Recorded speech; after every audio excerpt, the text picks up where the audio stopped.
Mayong adlaw katawhan sa Dios sa Archdiocese sa Osamis. Sa ngalan sa atong talahoron nga Arsobispo, Archbishop Martin Sarmiento Humuad, uban sa mga kahugpungan sa mga kaparian sa tibuok lokal nga simbahan sa Osamis, kini na usab ang inyong amigo higala, Father MJ Samonte. Maghatod og pamalandong nyo karong adlaw karon nga Martes, sulod sa ikakatlo ang duha nga semana sa ordinaryong panahon. Nobyembre 12, 2024. Ang ebanghelyo na atong pamalandungan karon atong pagkakutloon sa ebanghelyo sumala ni San Lucas.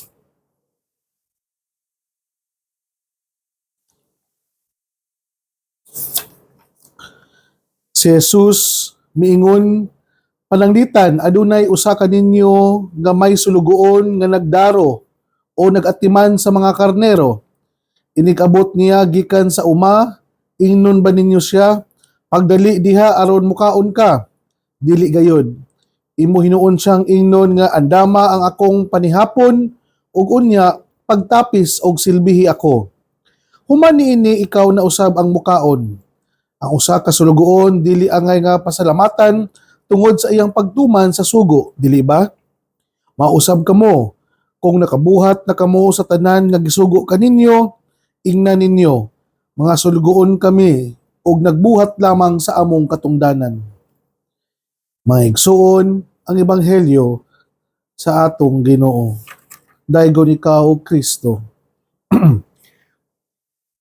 Happy birthday kahapon, Archbishop Martin Sarmiento Humuad, sa ato ang pinangga o halandong obispo sa lokal nga simbahan sa Archdiocese sa Osamis.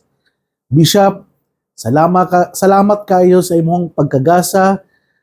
Gitudloan mo kami na unsa ang tinuod nga pakipaghatag og nindot nga relasyon sa kaubang mga kaparian.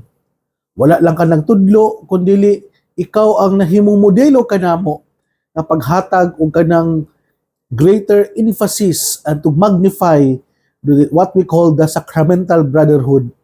Na diin, honestly speaking, na nabati kay nako pag-abot nako dinhi sa Archdiocese sa Osamis.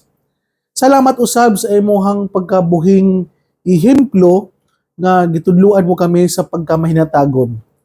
Nga dili di ay ang kwarta nga makapalipay lang nga ikaw ra ang malipay kundi nindot pud to nga makapalipay ka sa imuhang pag-share ngadto sa uban. Bishop, salamat kayo sa imuhang pagkaamahan, salamat sa imuhang mga jokes, salamat sa imuhang mga makinaadmanon na mga pag-share sa imuhang mga insights or perspective na every time nga magkauban ta diha sa pagpangaon. Nga nabati na ako nga ana ka kanunay mo remind, ana ka kanunay nga muhatag og mga pahimangno kung ang imuhang mga kaparian angay po din pahimangnuan ug kabalo ka sa mga mubasa sa signs of the time, when to laugh, when to be serious, and when to kanang matawag nato nga unsay dapat nga i-behave sa insaktong panahon. Nindot kayo ang imuhang buhing ihemplo nga ako ang nasaksihan samtang nakauban kita diri sa ato ang Archbishop na balay. Salamat sa imong pagpapuyo kanako, Bishop, na mahimo ko nimong usa sa mga higala o kauban diri sa ato ang balay sa Archbishop Residence. O congratulations usab sa ato ang bag-ong naordinahan kahapon na si Reverend Jeffrey Oracion. Reverend Jeffrey, isip bag-ong membro sa clergy sa Archdiocese sa Osamis, welcome. Na hinaot pa unta nga ikaw mahimo na karong diakono na mualagad ka sa mga nangailangan, ang imuhang availability i-practice og imuhang pagpangalagad na katong giingon ni obispo kanato nga pagpangalagad na dili magagad sa unsay commission or profit.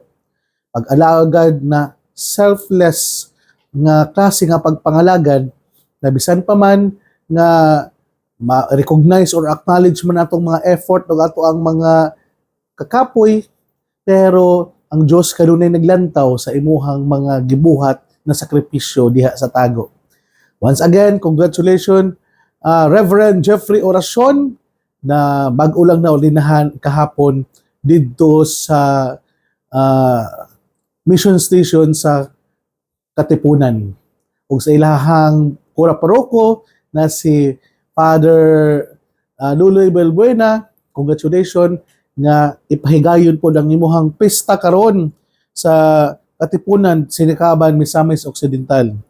So, congratulations Father Luloy sa nindot kayo o mabungahon kayo o kanang fruitful and meaningful kayo nga pista nga gisaulog man diha sa ang nindot ug talagsaon kayo nga ordinasyon sa pagadiakono ni Jeffrey Oracion sa bisperas mismo sa imong pista. Ug sa tanang mga katawhan nga namati karon, ako ang pagtimbaya, happy pesta kaninyo diha sa Katipunan. Ug ako ang paghatag pod og pang greetings sa ato ang mga kaigsuonan nga naminaw karon, labi na sa ato ang mga kaigsuonan diha sa Katadman Mercury Drug. Kabalo ko nga naghinam-hinam na pod mo na muhangyo ra ba gyud mo i-shout out. Shout out ninyo diha mga ma'am and sir na ato ang mga sales attendant sa Mercury Drug Katadman Branch. O sa kanila Lumakad family diha sa Gango o sa tanang mga higala nato diha na naakaron nga naminaw sa Gango. Nga ugma usab na ang presensya sa usa sa atong mga inilakan nga pari na si Father Shano.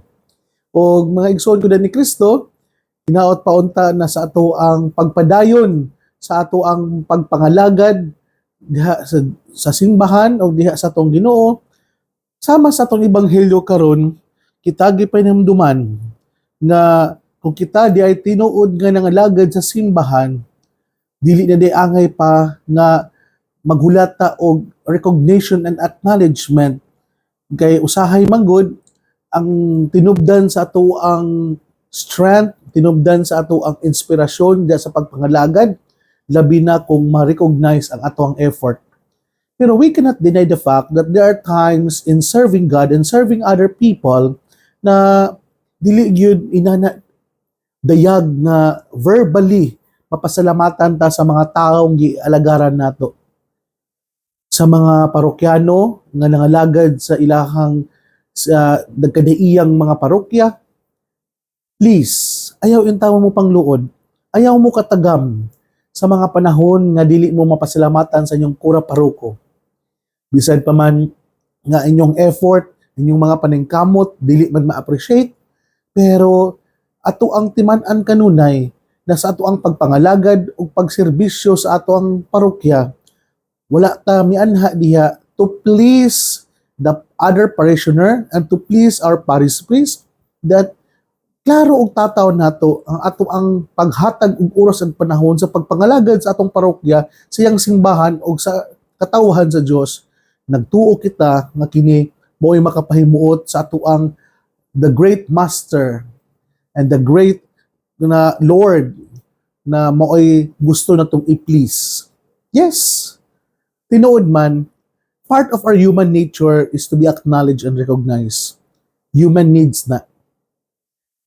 Kailangan na to na nga sa human kita nag-effort, human kita nga nagbuhat sa ato ang mga trabahoon, need nato na ma-feel pod nato nga nakita ang ato ang mga kakapoy, ma-acknowledge man lang atong mga sakripisyo o matagaan man lang og kanang mga appreciation and affirmation ang ato ang mga nindot nga nabuhat. Pero we cannot deny the fact that as part of the human limitation, naapoy kanya-kanyang pangailangan ang ato ang mga lideres sa simbahan. Naapoy kanya-kanyang mga limitasyon ang bawat usa. Nga usahay sa mga tao pod nga naa sa person in authority, we cannot deny the fact na naagi mga leader nato, person in authority nga lisod kayo buhatag og affirmation. Bisan gud nakita na niya ang imong effort, bisan gud og nakita na niya ang imong mga mga kabudlay dia og imong mga sakripisyo, naagay mga tao nga dili jud pud kabalo o dili niya dali ang paghatag og ganang compliments ngadto sa iyang mga subordinate o ngadto sa uban. Dawato na to na nga realidad. Mao nga dili ta dapat maluya kita nga nangalagad sa Ginoo. Nga sama sa atong ebanghelyo karon, kita gipahinumduman nga muingon kita nga nagbuhat lamang sa among katungdanan. Kana nabitong moingon lang ta na human kita nga nangalagad sa ato ang master, sa atong agalon, moingon ta nga nagbuhat lamang ako sa ako ang katungdanan. Dili na to ingon bitaw nga human ta nga nangalagad na murag utang kabubuton sa ato ang agalon, pakanon ta, paisnakon ta, kumustahon ta, usahay dili ginato na madunggan. Atong ginangdawaton nga realidad na usahay gusto magud nato good na we should reserve what is due kay kita lagi kay nagbuhat sa ato ang mga pagpangalagad, pero nagi po'y panahon nga bisan pa og kanang bitang usahay nga nang nagsakit-sakit na ta, nagi usahay nga dili ka makumusta, dili man lang ka nga matagaan og pagtagad kung naunsa na ka.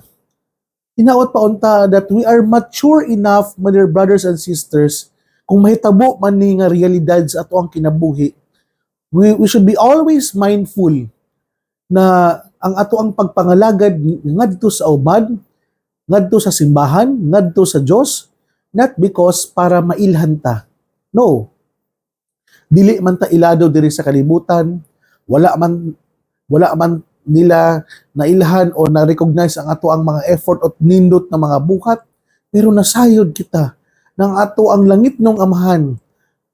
Nakita niya ang ato ang mga budlay o pagsakripisyo para lamang makapangalagad ta ngadto sa uban. So usa man akong punto mga igsoon ko ni Kristo na hinaot pa unta na sa imuhang pagbuhat og maayo, dili kini nagsumikad kung unsa ang kanang matawag nato nga madawat, wala ta nagbuhat og maayo because we are waiting in return, wala ta nangalagad para lang na kanang naatay mga perks and privileges nga makuha. Hinaot pa unta nga sa tuang pagpangalagad dili ta makaangkon kanang dili maayong kinaiya na sense of entitlement. Usahay bitaw kanang bitawng mga dugay kay na nangalagad na sa parokya, mao ra ba ni usahay ang bikil kanang mahimo ng entitled gayo. Usahay kay tungod suod na kayo sa mga ilahang kuraparoko, suod na kayo sa mga tao sa palibot, it seems nga he or she is entitled sa maong authority and power. Atong kung ikaw tinuod nga nangalagad, wala gyud na nimo ang kanang entitlement. Kamani ha, na may mga nahitabo karon sa atong panggobyerno tungod kay murag ng lantaw nilang naa sila sa authority, tanawa ngano man na gigamit man nila ang plate number sa usa ka plate number intended para sa mga senador. Mura bitaw gipamukha bitaw nga kani ako ang meeting, kani akong adtuan, mas importante yun kaysa inyong mga meeting. Mura bitaw tungod kay nakay igsuon, nakay affiliation sa mga tao nga naa sa authority, or gamito na lang pud nimo pud kani imuhang connection para makaingon ka nga entitled ka sa maong pribilehiyo. Mao bito ang usa ka pahimangno kanato. Kay kung tinuod gyud tayo nangalagad, bisan pa og gitagaan natag mga pribilehiyo or chance nga mubuhat sa ingon, we should be always grounded. Magpabilin tang grounded unta mga igsuon. Magpabilin tang kana bitong sa ato ang main reason ngano naata diha. Kay usahay manggod magkadugay ta sa pagpangalagad, makita na nato ang ato ang familiar na kay nato atong mga taong atong nakauban, familiar na kay nato ang mga naa sa person in authority, usahay mao ni siya hinundan of entitlement. Hinaot pa unta nga kung kami ng mga kaparian kung inyong nakita nga murag na ami inana nga batasan, learn to be care free enough na ipahinumdum namo na dili pud mi kayo inana unta, no, na magpabilin ning grounded, humble, and true service for the people of God. So ako ang pagtimbaya sa ato ang outgoing na hospital director sa Mars MC na si Dr. Jesus Martin Santiangco, na magsaulog siyang birthday in this month of November. Sa ato ang mga nurses and doctors, o sa tanan atong mga higala diya sa Manila, Ate Live Del Mondo, Ma'am Sara Flores, Ate Bless, sa ato mga kaparian, Father Rane Laruan, Father Raymond Castillon, and Father Leo Divina Gracia, o sa tanan natong mga amigo higala, and Father Mark Ferrer, o sa ato ang mga higala usab diya sa San Mateo Rizal, Tita Barira and family, Sabaduan Kahandig family, o sa tanang mga na great sa ato ang umaabot na mga greetings and mga nagpa-shoutout. Ug mausab birthday sa ako ang igsuon nga si pinakamanghuran namo si Ebenezer Samonte. Happy birthday, bro. Og sa akong ate karong November 30, Ate Andrea Samonte. More birthdays to come. Palayon sa pagbinutan, palayon mo sa pagkamaayong tao o pagkabalaan. Kada lang mga igsoon. So magsuon din nila kukutob. Ayaw ka mong kalimot na ang pulong sa Dios ang gayon nga pamation, pamalandungan o pinangkamutan na mapuy-an. Bulahan ang tao nga naningkamot sa pagpuyo sa pulong ni Jesus, sama siya sa kahoy nga gitanom daplin sa sapa, sama ang kansang dahon dili gayud malaya. Nga timpo sa ting bunga, muhatag siyag maayong mga bunga. Hinaot pa unta na kining tanan natong mga nadungog di pamalandungan o kani atong mga gihatag karon nga mga pamalandong makatabang kanato sa pagkabalaan na maoy magdala kanato sa atong gitinguha og padulngan nga ang langit ang ipangandoy sa matag binunyagan. Mga igsoon, ugma na usab, og uban sa pangama sa itong mahal nga birhen, sa inahan na Santa Maria, itawag na ito nga misamisnon og birhen sa kuta. Ang Diyos magapanalangin uban kanimo, sa ngalan samahan, sa anak ug sa Espiritu Santo. Amen. Maayong buntag ka na tong tanan, and God bless.